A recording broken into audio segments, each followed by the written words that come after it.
21 მარტიდან 8 მაისის ჩათვლით თბილისის საგუნდო მუსიკის საერთაშორისო ფესტივალი გაიმართება. წლევანდელ ფესტივალში წარმოდგენილი იქნება 11 საგუნდო მუსიკის კონცერტი და უფრო ცვლად პროგრამაზე წლევანდელ ფესტივალზე შემოგვიერთდა ასე იგი ფესტივალის სამხატვრო ხელმძღვანელი ბატონი არჩელუშვილი და დილამშვიდობისა. მადლობა სტუმრობისათვის. სამზადისი ფაქტობრივად უკვე მიწურულია, იმიტომ რომ იწყება უკვე ფესტივალი წინა პერიოდის რამდენიმე დღე შემორჩება და როგორია სამზადისი, როგორი იქნება წლევანდელი ფესტივალი, რით იქნება განსხვავებული და რა ელოდება მათ, ვინც დაესწრება ამ კონცერტებს, ხანგრძლივია, ასე იგი თარიღები საგუნდო ფესტივალის. მადლობა დაპატიჟებისათვის. ჩვენი ფესტივალი 21-ში როგორც გვემბრძანეთ, თავიდანვე ასე ვთქვათ კულმინაციური აკორდით დაიწყება, ვინაიდან სწორედ ჩვენი ფესტივალის ისტორიაში ალბათ პირველად მოხდება, როდესაც ჯასუ კახიძის სახელობის მუსიკალურ-კულტურულ ცენტრში თბილისის სიმფონიური ორკესტრთან ერთად გაერთიანდება 3 დიდი გუნდი, ეს იქნება ბათუმის მუსიკალური ცენტრის კაპელა, საქართველოს სახელმწიფო კაპელა და გერმანიიდან მოიპატიჟეთ ესეთი საოპერო ფესტივალია ზაფხულობით, იმლინგის საოპერო ფესტივალი, იქაური საფესტივალო გუნდი. ესეთი კონცერტები საფინალოა ხოლმე. როგორც ეს საფინალოა ხოლმე. შემთხვევითი არ ყოფილა ამ გუნდის მოპატიჟება, ვინაიდან ყოველ ზაფხულს უკვე რამდენიმე წელიწადია თითქმის უკვე 10 წლეულმა გაიარა, რაც ამ ფესტივალს ქართულ შემოქმედებთან აქვთ კავშირი, კერძოდ როგორც მომღერლებთან, სოლისტ მომღერლებთან, ასევე აქაური გუნდიც უერთდება ხოლმე ამ ფესტივალის გერმანულ ადგილობრივ გუნდს და რაც კიდევ უფრო მნიშვნელოვანია, ამ ფესტივალის სამხატვრო ხელმძღვანელი და ასე ვთქვათ თავარი დირიჟორი ჩვენი ქვეყნის ძალიან ხშირი სტუმარია, კერძოდ ის ყოველ წელიწადს ჩამოდის ხოლმე თბილისის ბაროკოს მუსიკის ფესტივალზე, სადაც ჩვენი არაჩვეულებრივი საქართველოს სიმფონიათა იწვევს ხოლმე მათ ერთი კონცერტის ჩასატარებლად და როგორც ეს კონცერტი ასევე გუნდის ჩართულობით არის ხოლმე წარმოდგენილი.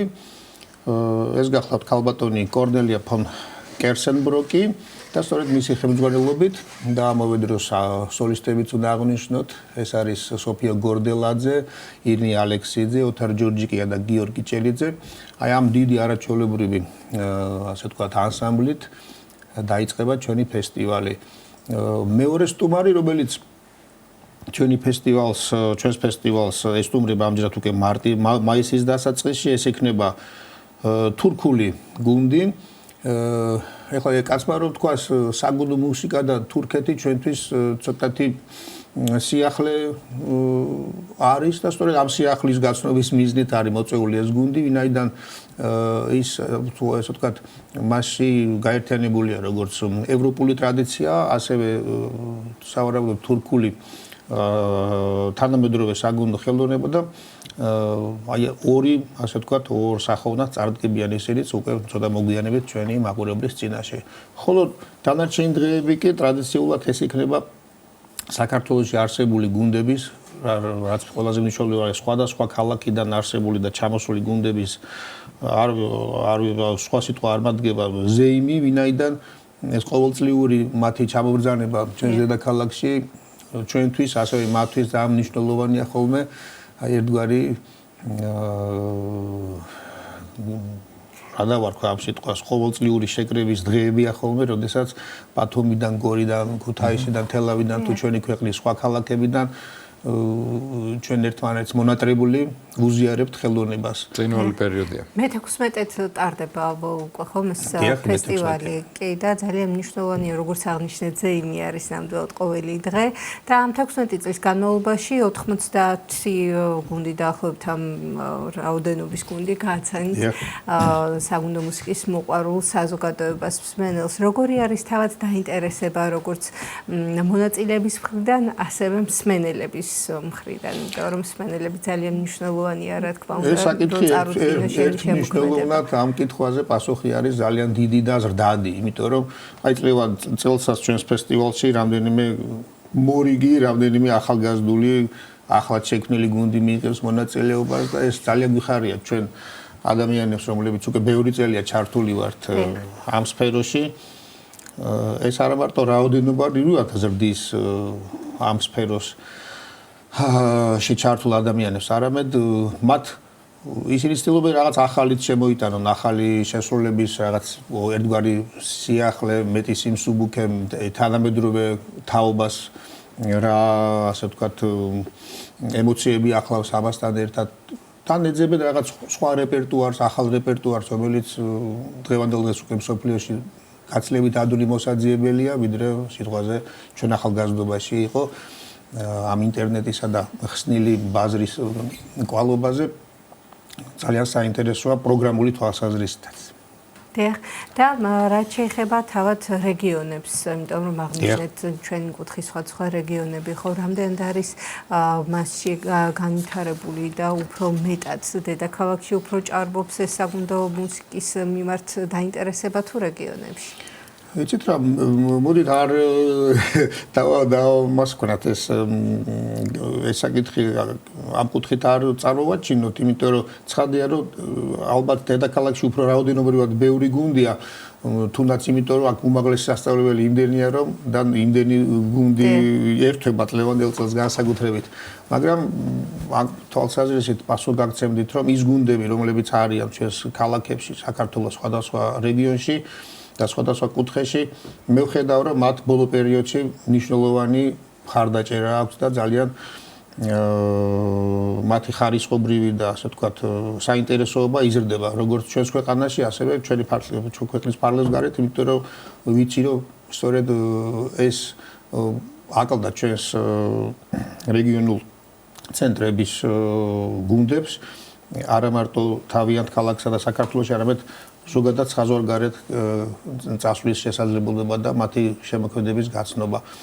შესაბამისად ეს თუ ამას უფრო ფართე კონტექსტში გავიაზრებთ, ძალიან დიდი მნიშვნელობა აქვს ამ სფეროს მხარდაჭერა ქონდეს. სამწუხაროდ პირადი და ასეთი ბიზნესის მხარდაჭერა ჯერჯერობით არ გვაქვს, როგორც ბევრ ასე ვთქვათ სპორტულ თუ კულტურულ ღონისძიებას, მაგრამ სახელმწიფოსთვის მადლობა გვაქვს გადასახდელი იგივე მერიას, იგივე სამინისტროს, იგივე სპეციალური CPR-ი შემოქმედებითი საქართველოს, რომელიც აი ბოლო პერიოდში ძალიან დიდ ასე ვთქვათ მხარდაჭერას უცხადებს ჩვენი ქვეყნის განსაკუთრებით ჩემი დაკვირვებით რაღაც აი გუნდების მიმართ არის განსაკუთრებული მხარდაჭერა როგორც ფოლკლორში, ასევე ასე ვთქვათ ყველანაირი ტიპის მომღერლების. საგუნდო მუსიკის მნიშვნელობის შესახებაც რომ ვისაუბროთ, იმიტომ რომ შეიძლება იყოს მაყურებელი, რომელსაც სურვილი აქვს ჩაერთოს ამ ყველაფერში, ან თქვათ ჩაერთოს თავისი შვილი, როგორ უნდა მიხვდეს, რომ ეს ნამდვილად მისი არის, როგორ უნდა აუწყოს ფეხი ამ ყველაფერს, რამდენად რთულია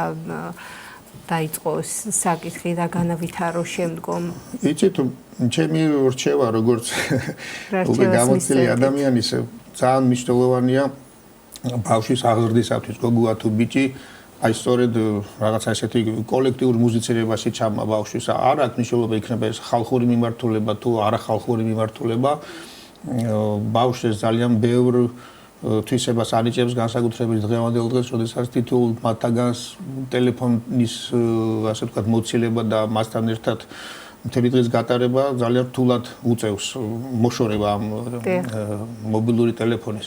რა უნარჩვევებს უვითარებს? დიახ, აი ეს ელემენტარულ საკითხებს, რომელიც რაღაც ადრე ჩვენთვის უფრო ბუნებრივი იყო, დღეს ვფიქრობ, რომ აი დაახლოება ადამიანური გზნობების რაღაც განვითარება, ელემენტარული ისეთი საკითხების მიმართ უჩენს უფრო განვითარებას, რომელიც დღევანდელ დღეს ამ ტექნოლოგიის პირობებში ცოტა რთული არის. ადამიანი და ბავშვი ცოტათი ჩაკეტილია, მარტო ინტერესს ხედავს აი ამ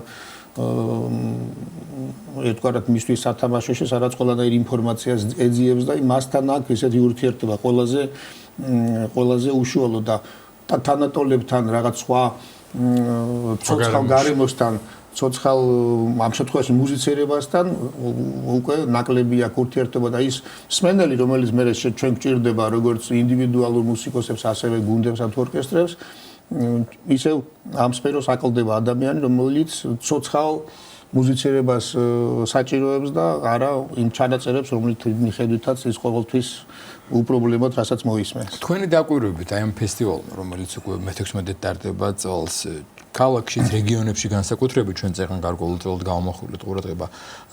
თუ გაზარდა ინტერესი, თუ გაზარდა ხარისხი და იმიტომ რომ ფესტივალის მთავარი აზრი ალბათ ერთ-ერთი ესეც არის, ხო, რა თქვენ თვით რომ შეკრება, გაერთიანება, გაცნობა და რაღაცა мотиваცია უფრო მეტის, იმიტომ რომ როცა ვიცი რომ არსებობს ეს ფესტივალი და რაც უფრო მაღალი ხარისხით წარუდგები მეტი იქნება ინტერესი, ძალიან ლოგიკური, ესე იგი ამბიცია. აი ამ კუთხით თუ ხედავთ ზდას და ინტერესს. დიახ, და მაგის მიზეზი სწორედ ის არის, რომ ადამიანები, რომლებიც უკვე ერთმანეთს ამ სფეროში ჩართულები არიან და იცნობენ, ზოგი ერთ-ერთი კურსდამთავრებულია, მაგრამ სხვადასხვა ქალაქიდან არიან.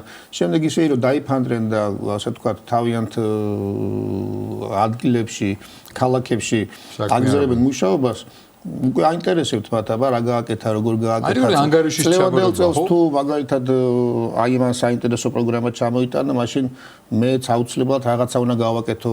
ერთგვარი ეს სტიმულია იმისათვის, რომ ჯანსაღი კონკურენცია და აუცილებლად ხარისხიც იზრდება, რაც სწორედ ეს არის ძალიან დიდი მიზეზი იმისა, რომ ყოველთვის ჩვენი ქვეყნის ყველა გუნდი ცდილობს, რომ ჩამოვიდეს და არ გამორჩეს, არც ერთი წელი არ გამორჩეს თავის კოლეგებთან აი ამ უშუალო ურთიერთობას. შესანიშნავია შევახსენოთ კიდევ ერთხელ მსმენელს მაყურებელს, როდიდან რომელი რიცხვამდე და სად გაიმართება კონცერტები. 21 მარტიდან, როგორც მოგახსენეთ, ჯანსუღ კახიძის სახელობის მუსიკალურ ცენტრში გაიხსნება ფესტივალი ვერდის რეკვიემით.